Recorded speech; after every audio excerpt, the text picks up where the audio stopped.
everyone. Yes, seeing me means it's time for another Dr. Hansen rant into how we're getting hosed with healthcare prices and charges. We often talk about everybody needs health insurance and everybody needs healthcare coverage, and we need to have our insurances and government cover everything. Well, that's a fallacy. That's a flaw. If we buy into that part of the discussion, then we're going to lose the battle. The issue, I would debate that most people don't actually need health insurance. I think it's a good idea, but it's not a necessary commodity for most people. However, if we look at how the industry works, we see that there are a lot of things that cost a lot of money. However, most of what the average person does is engage in purchasing products in the healthcare system which are super overcharged and super high priced, well beyond the reasonable limit. And one topic I'm going to work on just today specifically is about medications. And I did a previous video on pharmacy costs, why they're so high. You can look at that. But we're going to talk first about brand name medications and then talk about generics. So, brand name medications. When a drug company develops a medication, they put it out on the market. They have to decide how much they're going to sell it for. Almost always, I'm going to say the average cost for a 1-month supply of a new medication that hits the market is probably $550. Maybe $500. But let's say $550. So I always ask the drug company person, well, that's the cash price? That's how much my patients have to pay? And their answer is yes, but if they have insurance, it may only cost them a $20 copay. So the answer to that is, that's not good enough for me. If my cash patients can't afford it, the medication is of little use. Yes, if you only as a patient have to pay $20 providing you have insurance for a copay, remember, somebody else is making up the difference of that $550 charge per month. So that difference is being made up by everybody having to pay increased insurance premiums. So premiums go up to cover all these medications. Well, what did we talk about before? The health insurance industry loves higher premiums. They love it because they get to take 20% off the top for them to do for themselves. They only have to pay out 80%. So these high premiums, they're fine with paying for some of these expensive medicines. They're not going to negotiate the cost of the medications down to rock bottom, because then they would lose premium dollars and therefore lose cash.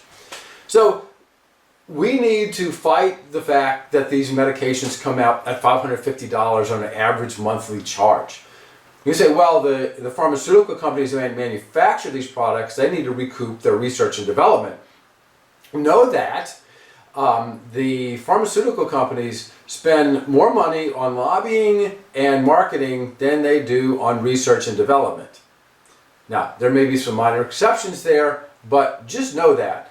Additionally, research and development on a lot of times these days is more about Me Too drugs. And by that I mean one company comes up with a drug that does something for diabetes. Well, the diabetes market is huge. So all the other companies want to come out with their own product that's sort of like the first one that came out.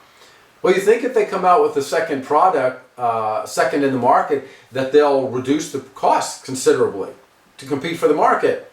Well, that's not the way the game works. They know as long as they get their foot in the door, that their piece of the pie for their inflated drug will still garnish them a lot of income.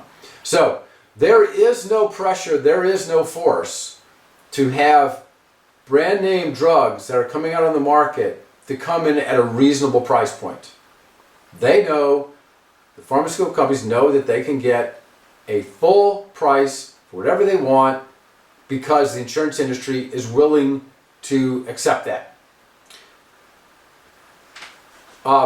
There are some medications that are available through different mechanisms that you can get some brand names cheaper, such as certain patient assistance programs, etc.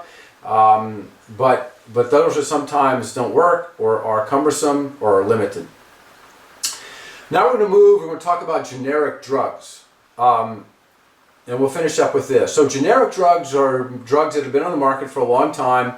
Their patent has expired. And so now some manufacturer out there that makes generic drugs can go ahead and manufacture this drug with certain requirements. So I'm going to look at one specific drug right now, and let's show you here on the screen. This is a receipt of a patient for which I called in oseltamivir, which is Tamiflu for influenza. 75 milligrams, take it twice a day for 5 days, therefore it's 10 tablets. This patient had insurance. The pharmacy charged her almost $102 for this product. $102 for this product. You might think that's reasonable. However, had this patient been informed by the pharmacy, or had this patient known that a GoodRx coupon could have brought this price down with participating pharmacies down to $30. Also, had the person been in my office, I typically stock this product, and this product dispensed from my office for the 5-day supply would have been $18 for the Tamiflu or oseltamivir. So you can see that knowing the system is very helpful, and you can see that somebody out there is making a lot of cash. If I'm charging somebody $18 for this product, that's because that's about what it cost me from my wholesaler. And just because it took me $17 to acquire the product doesn't mean I'm going to mark it up just short of the pharmacy and say, well, I'll give you a break and only charge you $90. My charge to the patient is essentially what the wholesale cost is to me, with a small markup for licensing fees and dispensing fees, etc. And let's look at another product. Before you is a receipt of a patient for which I gave a medicine called Abilify or aripiprazole. 5 milligrams. On this particular day, I didn't have any aripiprazole in my stock, but I felt the patient needed it that day. So I gave him a 10-day supply, a prescription for 10 pills. Patient goes to the pharmacy, he does not have any insurance, and you can see here the pharmacy charged almost $250. Almost $250 for 10-day supply. The pharmacy did not tell him that he could get this in a cheaper way through any discounting programs, but had the patient gone on to GoodRx, could have had a 30-day supply, not just a 10-day, but a 30-day supply for $15 as a discount. Maybe with some other pharmacy markups, of course, on top of this, as far as dispensing fees, etc. Had I had this stocked in my office, I could have given a patient a 30-day supply for $7. And in fact, that's what he's getting now from me. So 30-day supply for $7 or actually maybe $8. So these are the costs that you see. Now, yeah, these costs, as you can tell, I've rounded them up to the nearest dollar, which reminds me of, so I was out counting my sheep, and I went and I told my shepherd boss that we had 19 sheep, and my boss said, okay, well, let's go ahead and round them up. And I said, all right, well, then that'll be 20 sheep. All right, well, we'll get to that later.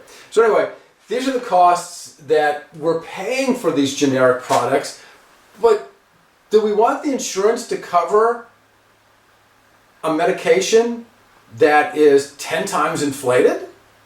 Or and therefore we have to pay higher premiums collectively? Or do we want our insurance, if you will, to cover these at all? I mean, if you can buy medicine for $15, your insurance doesn't need to cover it at all.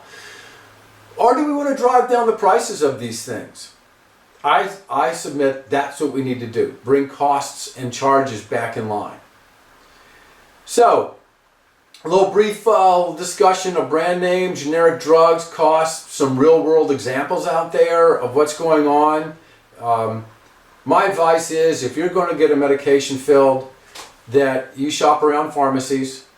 You ask the pharmacy specifically, am I able to use any coupons or discounting methods such as GoodRx? And there are others out there.